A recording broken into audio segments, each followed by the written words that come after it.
बच्चों, आज हम लोग पढ़ेंगे क्लास 12 केमिस्ट्री में चैप्टर 3 इलेक्ट्रोकेमिस्ट्री में। आज पढ़ेंगे 69 समीकरण, जिसे इंग्लिश में कहते हैं 69 इक्वेशन।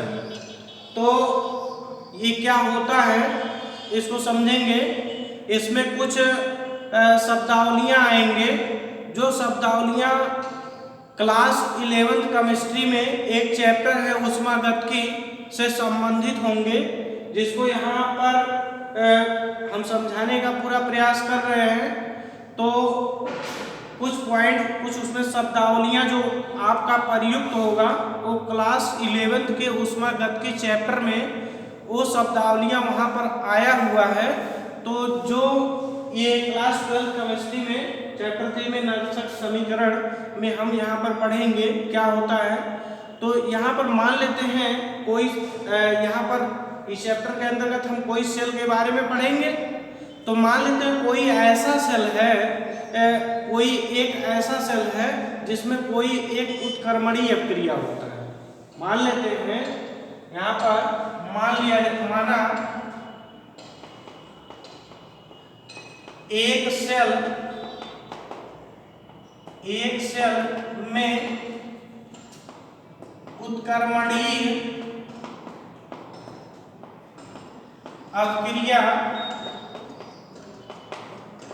उत्क्रमणीय अवक्रिया निम्न लिखित है। कोई एक सेल में कोई ऐसा उत्क्रमणीय अवक्रिया है जो हम नीचे लिख रहे हैं। यहाँ पर मान लेते हैं, यहाँ पर small A capital A plus यहाँ स्मॉल बी कैपिटल बी, यहाँ पर उत्क्रमणीय का निशान लगाएंगे और यहाँ पर स्मॉल सी कैपिटल सी और यहाँ पर प्लस स्मॉल डी और कैपिटल डी।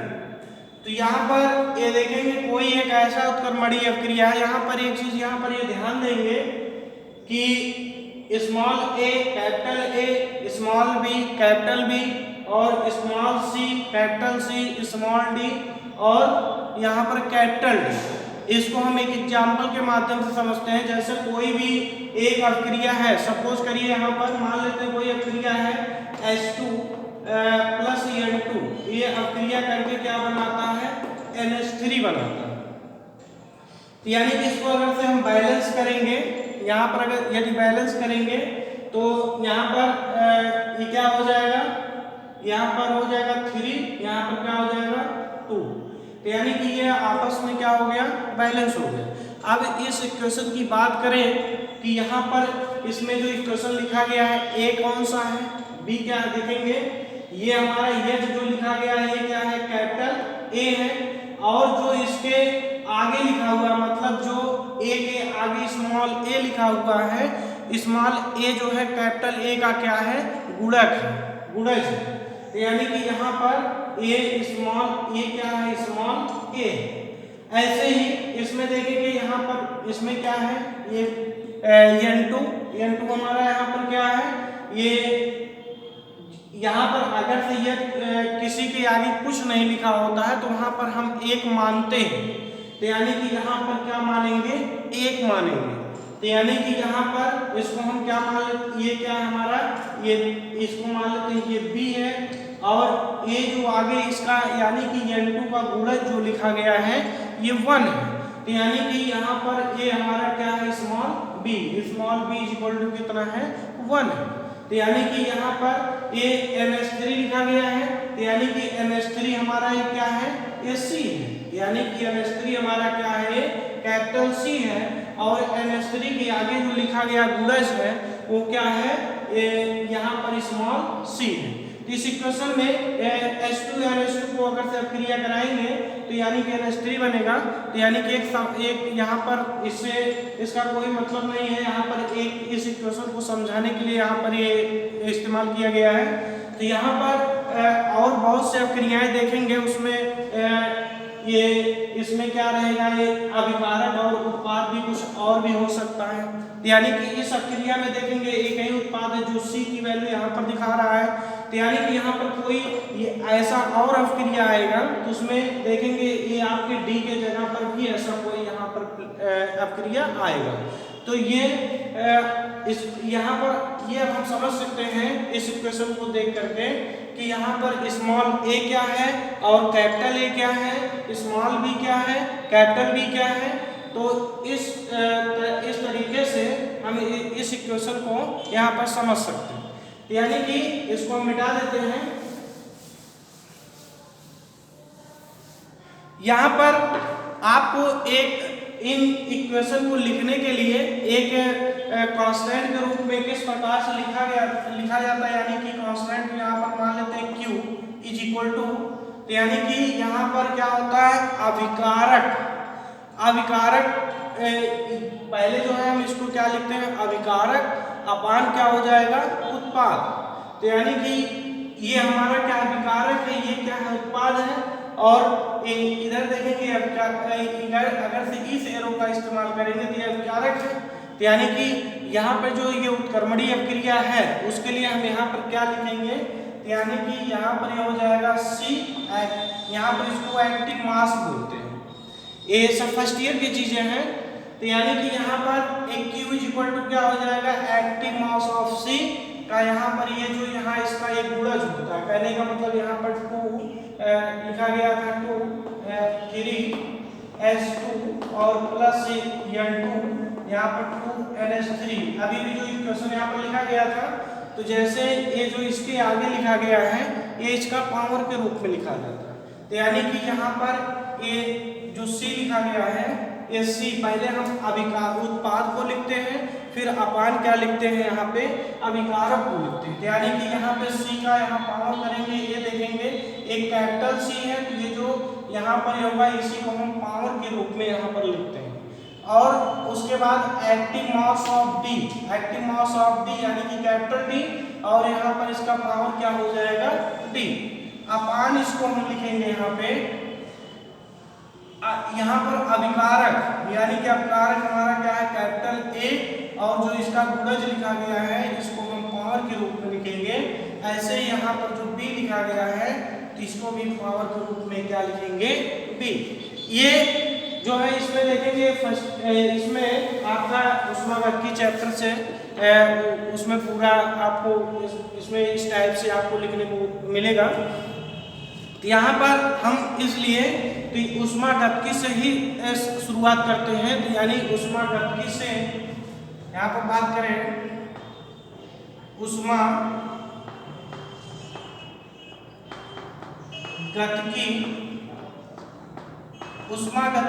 ऊष्मागतिकी में एक उसमें इक्वेशन बताया गया है कि डेल्टा जी इक्वल टू होता है ये डेल्टा जी नॉट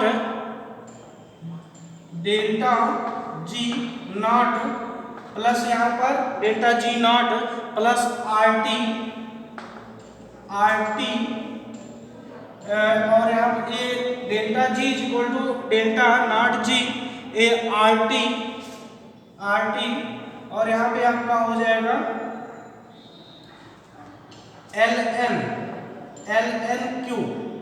यहाँ पर अभी हम इसको एक्सप्लेन करते हैं ln क्या है। तो यहाँ पर ये चीज देखेंगे ऊष्मागतिकी में, यानी कि ऊष्मागतिकी जहाँ पे हम इसको लिख देते हैं जहाँ पर कौन सा क्या चीज है, यानी कि डेल्टा जी क्या है, डेल्टा जी बराबर क्या है गिब्स ऊर्जा है। इसको याद रखेंगे गिब्स ऊर्जा। और यहाँ पर देखेंगे डेल्टा जी नॉट, यहाँ पर ये क्या है ये मानक। यहाँ पर हम इस चैप्टर में पढ़ाते समय आपको बताए थे कि जहाँ पर यहाँ पर ये सिंबल लग जाता है ए नॉट NAUGS नॉट, यहाँ पर ये लग जाता है तो उसको हम क्या पढ़ते हैं इस चैप्टर के लिए मानक पढ़ते हैं। तो यानी कि यहाँ पर ये गिब्स ऊर्जा है, डेल्टा जी क्या है गिब्स ऊर्जा है, तो ये नॉट लग गया तो क्या हो जाएगा मानक गिब्स ऊर्जा। तो यानी कि ये चीज क्या हो जाएगा मानक गिब्स ऊर्जा ये चीज। और यहाँ पर देखेंगे आर आया है, आर यहाँ पर क्या है R is equal to R देखेंगे यहाँ पे एक नियतांक होता है, आर क्या है यहाँ पे एक नियतांक है, और एक वर्ड आया है यहाँ पे टी, यानी कि टी हमारा यहाँ पर क्या है, तापमान, तापमान है। और यहाँ पर देखेंगे एल एन क्यू आया है, इसको अभी हम बताते हैं। एल एन यहाँ पर एक चीज हम यहाँ पर इसको जिक्र कर दे रहे हैं, यहाँ पे इसको हम याद रखेंगे कि एल एन क्यू क्या होता है। एल एन क्यू का मतलब अगर हम लॉग के रूप में लिखते हैं लॉग ई, अगर से लॉग ई लिखा गया है तो लॉग ई क्यू, सपोज करिए ये लॉग ई क्यू है तो इसको हम क्या लिख सकते हैं, अगर से यहाँ पर बेस ई तो यहाँ पर इसको हम लिख सकते हैं यहाँ पे एल एन क्यू, इसको हम इस रूप में, यानी कि एल एन क्यू क्या है, लॉग ई क्यू। लॉग हम अगर से उसको बेस के रूप में लिखते हैं तो लॉग ई क्यू लिखा जाएगा, और अगर से यहाँ पे ये बेस के रूप में ना लिख करके तो क्या लिखा जाता है, एल एन क्यू। या हम अगर से बात करें यहाँ पे अगर से लिखा होता है ऐसे log 10 के रूप में बेस 10, यहाँ पर log बेस 10 अगर से ऐसे लिखा होता तो हम इसको हम किस प्रकार से लिख सकते थे, यहाँ पर log x क्यू, यानी कि ये इसमें ये जो मैथ वाले बच्चे होंगे इसमें ये उनको समझ में आ रहा होगा, तो इसमें ये देखेंगे log 10 को हम log x के रूप में लिख सकते हैं, log बेस ई क्यू को हम किस रूप में लिख सकते हैं, एल एन क्यू के रूप में लिख सकते हैं। तो यानी कि इस रूप में यहाँ पर इसको लिखा जा सकता है। तो यानी कि एल एन क्यू यहाँ पर क्या है, ए log ई क्यू, यानी कि वहाँ पर बेस क्या है, चाहे हम ये चीज लिखें चाहे ये चीज लिखें यहाँ पर उससे कोई प्रभाव नहीं पड़ता। इसको मान लेते हैं क्वेश्चन नंबर क्या है, फर्स्ट है। अब यहाँ पर देखेंगे और यहाँ पर देखेंगे डेल्टा जी, यहाँ पर एक चीज और होता है, यहाँ पर delta G, delta G equal to होता है minus N F E cell. ये डेल्टा जी की वैल्यू है, ये यहाँ पर minus N F E cell, और इसको हम लिख सकते हैं अगर से हम यहाँ पर मानक का प्रयोग, इसको मान लेते हैं क्वेश्चन नंबर क्या है, 2 है, तो यानी कि इसको एक मानक के रूप में कैसे लिखेंगे, यानी कि डेल्टा जी ए नॉट, यानी कि इक्वल टू, यानी कि मानक के रूप में लिखा गया minus N F E cell. इसको मान लेते हैं क्वेश्चन नंबर 3। यहाँ पर देखेंगे एक नया वर्ड आ गया है, एक नया वर्ड क्या आया है, यहाँ पर यन आ गया है, और एक यहाँ पर क्या आ गया है, यफ आ गया है। तो उसको हम यहाँ पर बगल में लिख देते हैं, जहाँ पे यन क्या है, यन इज इक्वल टू यहाँ पर यन देखेंगे यहाँ पर स्थानांतरित इलेक्ट्रॉन की संख्या है। यहाँ पर क्या है,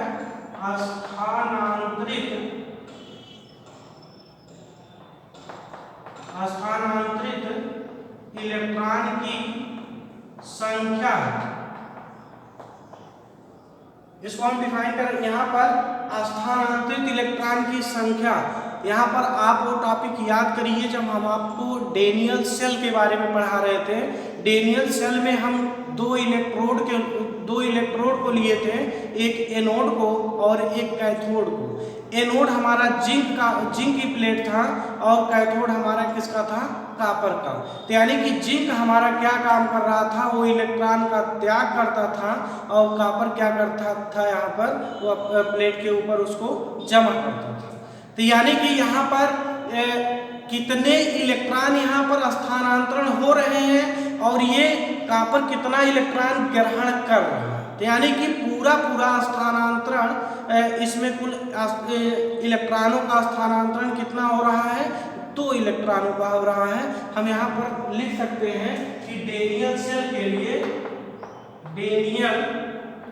एक आपको समझाने के लिए यहाँ पर हम लिख रहे हैं, तो यानी कि डेनियल सेल में n इज इक्वल टू कितना था 2।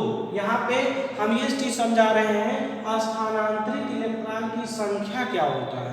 तो यानी कि कोई भी सेल में जो अवक्रिया होता है तो यानी कि उसमें कितना इलेक्ट्रॉन का यहाँ पर ट्रांसफर होता है उसी को हम ये क्या बोलते हैं यहाँ पर n बोलते हैं। यानी कि n फॉर यहाँ पर आप समझ गए होंगे कि n का मतलब क्या है अस्थानांतरित इलेक्ट्रॉन की संख्या है।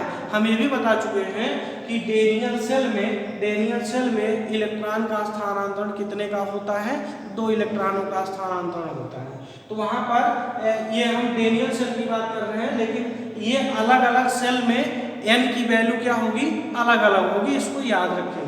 ये हम सिर्फ डेनियल सेल के बारे में ये चर्चा कर रहे हैं। डेनियल सेल में ये n की वैल्यू क्या हो जाएगा 2 हो जाएगा। और अदर सेल की बात करें, अदर इक्वेशन की बात करें, उसमें उस इक्वेशन को देख करके हमको ये पता लगाना पड़ेगा कि इसमें कुल इलेक्ट्रॉन का स्थानांतरण कितने का हो रहा है। तो वो हम तभी बता सकते हैं जब वो इक्वेशन आपके सामने लिखा गया हो, यानी कि कोई ऐसा सेल की वहाँ पर कोई ऐसा सेल का वहाँ पर रिएक्शन जब लिखा गया है तो उसमें इलेक्ट्रॉन का स्थानांतरण कितने का हो रहा है तो उस सेल के ऊपर डिपेंड करता है। तो इसको हम यहाँ पर याद रखेंगे। एक चीज हम यहाँ पे और बता दें कि यहाँ पर जो डेल्टा जी गिब्स ऊर्जा है, ये डेल्टा जी जो है यहाँ पर 3 टाइप्स का यहाँ पर ये निर्भर करता है। 3 टाइप्स का क्या निर्भर करता है कि यानी कि इसका मान जो है क्या हो सकता है, डेल्टा जी की वैल्यू यहाँ पर 0 भी हो सकता है और यहाँ पर डेल्टा जी की वैल्यू क्या हो सकता है नेगेटिव हो सकता है और यहाँ पर इसकी वैल्यू क्या हो सकती है पॉजिटिव हो सकती है। अब यहाँ पर ये ध्यान देना है कि गिब्स ऊर्जा यदि यहाँ पर 0 आता है तो गिब्स ऊर्जा यहाँ पर यदि 0 आता है तो ये किस अवस्था में होगा, साम्य अवस्था में होगा। इसको याद रखेंगे कि यदि डेल्टा जी अर्थात गिब्स ऊर्जा का मान यदि 0 आ जाता है उसको हम क्या बोलेंगे साम्य अवस्था बोलेंगे। यदि यहाँ पर वो निगेटिव आता है, यदि यहाँ पर निगेटिव आता है तो यहाँ पर ये देखेंगे ये इसका जो है स्वतः प्रक्रम ये होता है, ये स्वतः प्रक्रम। यदि आप नोट्स बना रहे हैं तो ये अपने कॉपी में आप उसको नोट कर लेंगे कहीं कि यहाँ पर डेल्टा जी की वैल्यू यदि 0 आता है तो क्या होता है वो साम्य अवस्था में होता है। या हम ऐसे कह सकते हैं कि ऐसा प्रक्रम जिसमें यहाँ पर डेल्टा जी अर्थात गिब्स ऊर्जा का मान 0 है तो उस समय वो साम्य अवस्था में कहलाएगा। यानी कि या दूसरी चीज हम ये कह सकते हैं कोई ऐसा प्रक्रम या कोई ऐसा सिस्टम जिसमें यहाँ पर ये निगेटिव वैल्यू आता है, यानी कि डेल्टा जी की ऊर्जा का मान निगेटिव आता है, तो ऐसा सिस्टम, इस प्रकार के सिस्टम जो है वो स्वतः अपने आप से चलते हैं, उनको कोई बाह्य एनर्जी देने की जरूरत नहीं होती है। इसको यानी कि यहाँ पर इसको अपने कॉपी में आप ऐड कर सकते हैं। ये सिर्फ जानकारी के तौर पर है कि ऐसा प्रक्रम में जिसमें गिब्स ऊर्जा का मान निगेटिव आता है उसका यहाँ पर वो स्वतः प्रक्रम होता है। उसमें क्या होता है स्वतः प्रक्रम होता है। अगर यहाँ पर पॉजिटिव आता है तो ये अस्वतः प्रक्रम होता है। अस्वतः प्रक्रम का मतलब ये है कि ऐसा कोई प्रक्रम जो एकदम निष्क्रिय मतलब उसमें यहाँ पे ऊर्जा का स्थानांतरण ना हो, वो ऊर्जा का स्थानांतरण करने के लिए कोई एक्स्ट्रा एनर्जी यानी कि कोई बाह्य एनर्जी दिया जाता है, तो उस टाइप के ये क्या होता है अस्वतः प्रक्रम कहलाता है। तो यानी कि अस्वतः प्रक्रम ऐसा प्रक्रम होता है जिसको कोई बाह्य एनर्जी दिया जाता है। तो इसको हम याद रखेंगे। यानी कि गिब्स ऊर्जा जो है 3 टाइप के हो सकते हैं। एक तो उसका मान 0 हो सकता है, जब 0 होगा तो वो ऐसा प्रक्रम क्या कहलाएगा साम्य अवस्था में कहलाएगा। यदि उसका यहाँ पर निगेटिव आता है तो उसके लिए यहाँ पर क्या होगा वो यहाँ पर ऐसे प्रक्रम को स्वतः प्रक्रम का मतलब ये है कि उसको कोई बाह्य एनर्जी ना दिया जाए फिर भी वो जो है यहाँ पर वो ये स्वतः ये ऊर्जा गिब्स ऊर्जा देगा। यानी कि यहाँ पर ये देखेंगे यदि उसमें पॉजिटिव आता है तो ये ऐसा प्रक्रम होता है जिसको ऊर्जा देने के लिए जब एक्स्ट्रा एनर्जी देंगे तभी वो सेल हमारा तभी वो सेल हमारा काम करेगा, अन्यथा उस वो काम नहीं करेगा। यानी कि यहाँ पर ये आप समझ गए होंगे कि अगर से यहाँ पे डेल्टा जी का मान अगर 0 आता है तो उस समय हमारा सेल जो है काम नहीं करेगा।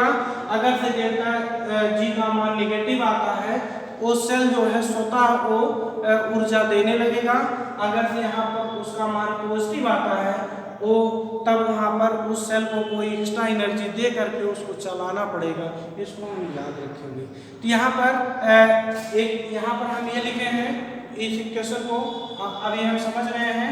इसमें जितने भी पॉइंट्स आए होंगे वो आप समझ चुके होंगे। तो यहाँ पर हम ये चीज लिखते हैं, यहाँ पर समीकरण के बारे में, यानी कि समीकरण 2 व 3 से समीकरण 2 व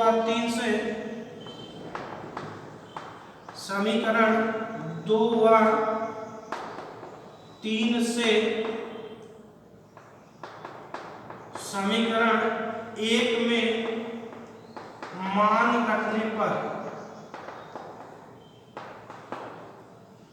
यानी कि यहाँ पर समीकरण 1, 2 और 3 से समीकरण 1 में इस यानी कि यहाँ पर डेल्टा जी और डेल्टा जी नॉट की वैल्यू हम इस इक्वेशन में यदि हम रखते हैं तो हमको क्या मिलेगा उसे हम देखते हैं।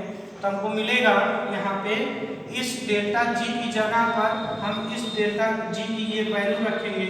यहाँ इसकी जगह पर क्या हो जाएगा, minus N F E cell is equal to हो जाएगा। यहाँ पे डेल्टा जी नॉट की जगह पर हम ये चीज लिखेंगे, तो यानी कि यहाँ पर हो जाएगा minus N F E cell और प्लस यहाँ पे हो जाएगा R T L N Q. यहाँ पर ये हमारा इक्वेशन आ जाएगा।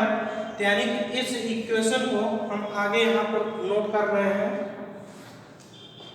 यहाँ पर इसमें देखेंगे इस इक्वेशन में, यानी कि पूरे समीकरण में यदि हम यहाँ पे माइनस एन एफ से भाग देने पर, यानी कि हम यहीं पे नीचे लिख देते हैं, पूरे समीकरण में माइनस एन एफ से भाग देने पर तो यहाँ पर हमको क्या मिलेगा, यहाँ पर ये ध्यान देंगे, यानी कि जितने भी क्वेश्चन लिखेंगे हैं सभी में माइनस एन एफ से क्या करेंगे, यहाँ पर भाग देंगे। तो यानी कि यहाँ पर हमको क्या मिलेगा, minus N F E cell. यहाँ पर एक चीज हम ये नहीं नोट किए हैं, यहाँ पर ई सेल क्या है। ई सेल क्या है, ये जो इसी चैप्टर में आपको बताया गया है। ई सेल यहाँ पर सेल विभव है, यानी कि ई सेल हमारा क्या है, ये सेल विभव, इसको याद रखें। और एक चीज अगर से यहाँ पर देखेंगे, अगर से यहाँ पर ई नॉट सेल क्या होता है, इसको यहाँ पर यदि नॉट लग जाता तो यहाँ पर ये बोलते हैं, ये हो जाएगा मानक सेल विभव। यानी कि इसमें जितने भी वर्ड्स आए हैं हम इसको यहाँ पर लिख दिए हैं, कौन क्या चीज है। अब इस पॉइंट को ये इसमें आप उस मगधकी वाले चैप्टर में आप वहाँ पर आप देखेंगे तो आपको सब मिलेगा। तो यानी कि यहाँ पर हम ये चीज कर रहे थे, इस इक्वेशन में पूरे समीकरण से किसको डिवाइड कर रहे हैं, यहाँ पर minus N F is equal to यहाँ पर क्या हो जाएगा, N F minus N F E cell upon क्या हो जाएगा, माइनस एन एफ प्लस यहाँ पर हो जाएगा R T upon R T L N Q upon ये हो जाएगा माइनस एन एफ, यानी कि पूरे इक्वेशन में हम माइनस एन एफ से यहाँ पर डिवाइड कर दिए हैं। तो यहाँ पे माइनस एन एफ से माइनस एन एफ, ये एन एफ से एन एफ कट गया, माइनस से माइनस यहाँ पर कैंसिल हो गया। ऐसे ही यहाँ पर इससे कैंसिल हो गया, माइनस से माइनस कैंसिल हो गया। बाकी जो बचा है क्या, यहाँ पर बचा है E cell is equal to क्या बचेगा यहाँ पर ई सेल प्लस यहाँ पर हो जाएगा R T upon minus N F L N Q. ये इक्वेशन जो हमारा आया है यही हमारा इक्वेशन क्या कहलाएगा, ये नर्सर समीकरण कहलाता है। ये समीकरण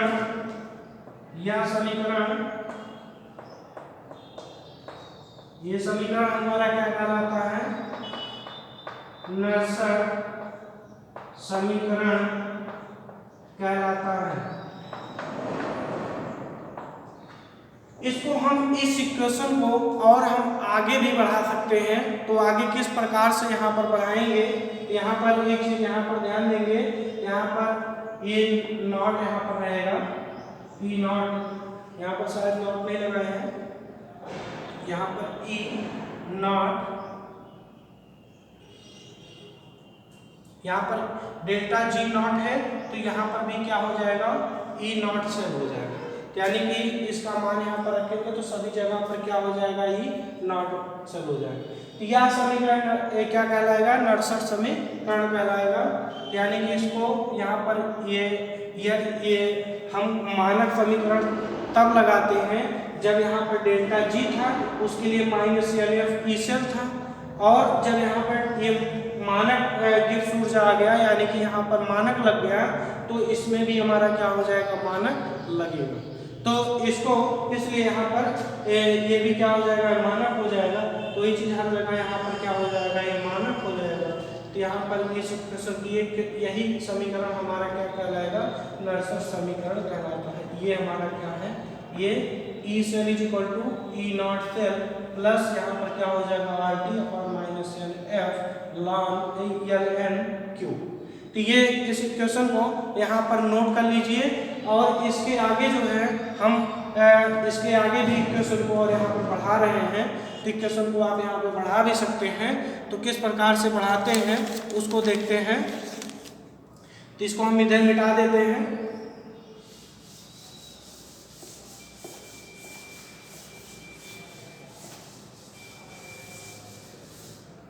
इस इक्वेशन को हम आगे और बढ़ा रहे हैं, किस प्रकार से आगे बढ़ाएंगे उसको देखते हैं। तो यहाँ पर लिखेंगे ई सेल, उसी इक्वेशन को हम यहाँ पर लिख देते हैं। तो E cell is equal to क्या हो जाएगा, E naught cell plus R T upon क्या हो जाएगा, माइनस एन एफ।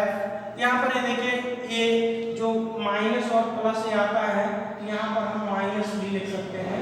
यहाँ पर ये माइनस सीधा लगा दीजिए, इसलिए यहाँ पर भी क्या हो जाएगा, ये माइनस हो जाएगा। तो यहाँ पर प्लस माइनस से अगर से इंटू करेंगे तो यहाँ पर क्या होता है, माइनस हो जाता है। तो यहाँ पर ये एल एफ और यहाँ पर एल एन क्यू, ये हमारा इक्वेशन लिखा है। इसी इक्वेशन को हम यहाँ पर लिख दिए हैं। तो इसको हम यहाँ पर एक चीज यहाँ पर ध्यान देंगे, ए आर का वैल्यू जो होता है, आर इज इक्वल टू, यहाँ पर जो इक्वेशन में आर आया है तो यहाँ पर ये आर की वैल्यू होता है 0.0821। यहाँ पर ये आर की वैल्यू इतना होता है, इसको याद रखेंगे। और यहाँ पर एक टी की वैल्यू आया है, टी इज इक्वल टू यहाँ पर, तो टी इज इक्वल टू यहाँ पर इसकी वैल्यू भी फिक्स होती है।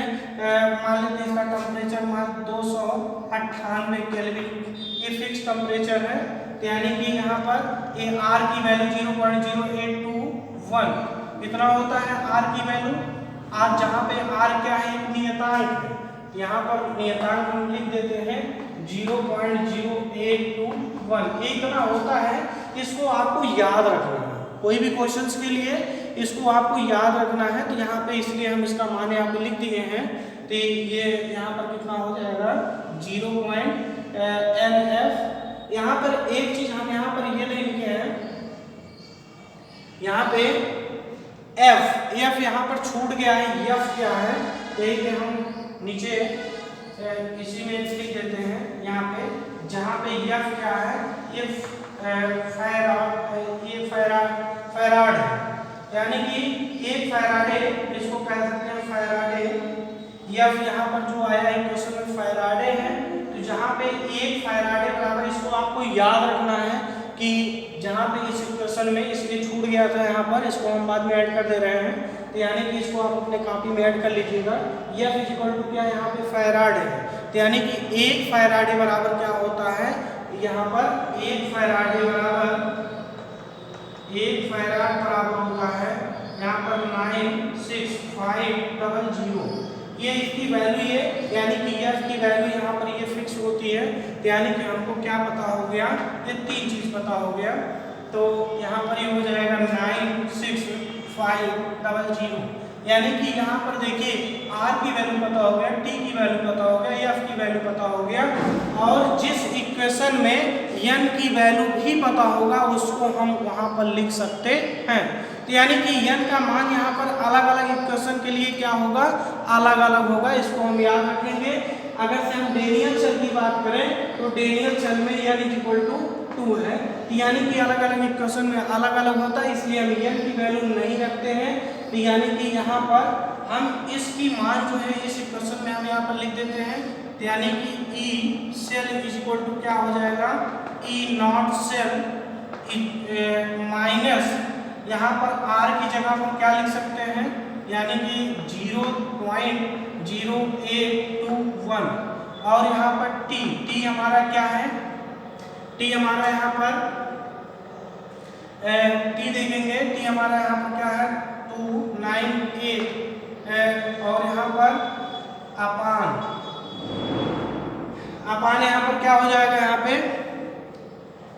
एक यहाँ पर देखेंगे जो ln लिखा गया है, ln क्यू को यदि हम log में लिखना चाहते हैं तो log में लिखने के लिए यहाँ पर उसको हम लिख सकते हैं, यहाँ पे अगर से ln क्यू को हम यहाँ पे log में लिखना चाहते हैं तो log में लिखने के लिए यहाँ पर मल्टीप्लाई कर देंगे 2.303 से, इतने से मल्टीप्लाई करेंगे तो ये किसमें बदल जाएगा, ये log में बदल जाएगा, यानी कि log में यहाँ ये ln क्यू जो है किसमें बदल जाएगा, log क्यू में, तो यानी कि यहाँ पर ये किसमें बदल जाएगा, ये log क्यू में। ये फार्मूला है, ये मैथ वाले बच्चे ये सब लगाए होंगे, उनको यहाँ पर ये पता होगा, सिर्फ यहाँ पर बायो वाले बच्चों के लिए यहाँ पर समस्या हो सकती है कि इसके लिए यहाँ पर उसको आप याद रखेंगे ln क्यू को यदि हम log में बदलना चाहते हैं तो log में बदलने के लिए यहाँ पर 2.303 से मल्टीप्लाई कर देते हैं तो किस में बदल जाता है, वहाँ पर log में कन्वर्ट हो जाता है। तो यानी कि वही चीज़ हम यहाँ पे ln को हम log में बदल रहे हैं, तो यानी कि इसमें हम मल्टीप्लाई कितने से हो जाएगा 2.303, ये इतना क्या हो जाएगा, यहाँ पर log क्यू, यहाँ पर log क्यू, ये देखिए इतना अलग है आपका, ये log क्यू लिखा गया है, अपान यहाँ पे n की वैल्यू हम नहीं लिख रहे हैं क्योंकि अलग अलग इक्वेशन में आपका n का वैल्यू आपका क्या होगा, अलग अलग होगा। तो यहाँ पर f की वैल्यू हम लिख रहे हैं, f हमारा एक फिक्स वैल्यू है जो कितना है 96500, यानी कि यहाँ पर ये आपका वैल्यू आ गया।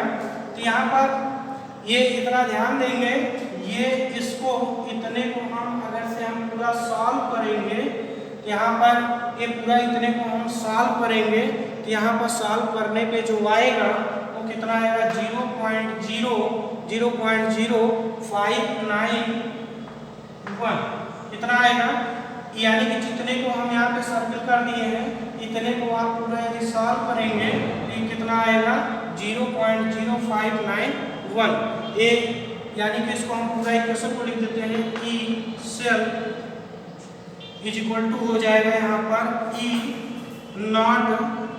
नॉट सेल माइनस यहाँ पर इसको थोड़ा पास में लेते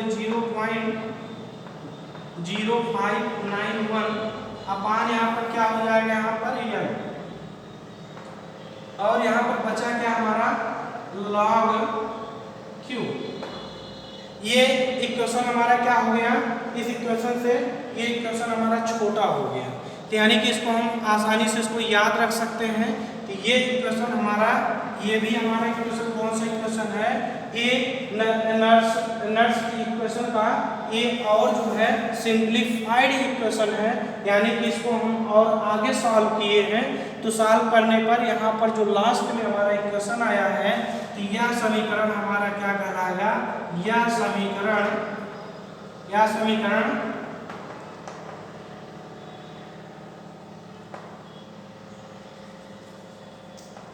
नर्सर समीकरण कहलाता है।